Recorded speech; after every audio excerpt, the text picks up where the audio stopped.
ക്ഷേത്രത്തിൽ നിന്ന് എത്തിയിരിക്കുന്ന തങ്കയങ്കി ഘോഷയാത്ര ഇനി തലച്ചുമടായിട്ടാണ് പമ്പയിൽ നിന്ന് സന്നിധാനത്തേക്കുള്ള യാത്ര. ആ യാത്ര ആരംഭിച്ചിരിക്കുകയാണ്. ആ ദൃശ്യങ്ങളാണ് നമ്മൾ കാണുന്നത്. തങ്കയങ്കി ഘോഷയാത്ര അതായത് പമ്പയിൽ നിന്ന് കാൽനടയായിട്ടാണ് ഇനി സന്നിധാനത്തിലേക്ക് പോകുക. ആദ്യം ഗണപതി കോവിലിനെ അവിടത്തേക്ക് എത്തിക്കും. അതിനുശേഷമാണ് ആചാരപൂർവ്വം വിശ്വാസപൂർവ്വം തന്നെ അതിനെ തങ്കയങ്കി ഘോഷയാത്ര സന്നിധാനത്തിലേക്കുള്ള യാത്ര തുടരുന്നത്.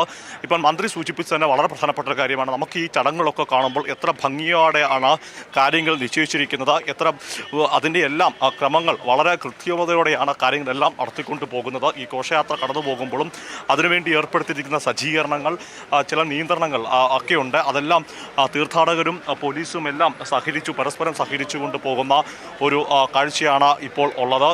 തങ്കയങ്കി ഘോഷയാത്ര അത് ഇപ്പോൾ കൊണ്ടുപോകുന്നത് കാൽനടയായിട്ട് കൊണ്ടുപോകുന്നതിൻ്റെ ആ ദൃശ്യങ്ങളാണ് ഇപ്പോൾ നമ്മൾ തത്സമയം കണ്ടുകൊണ്ടിരിക്കുന്നത്. 3 ദിവസം മുമ്പാണ് ആറന്മുള പാർത്ഥസാരഥി ക്ഷേത്രത്തിൽ നിന്ന്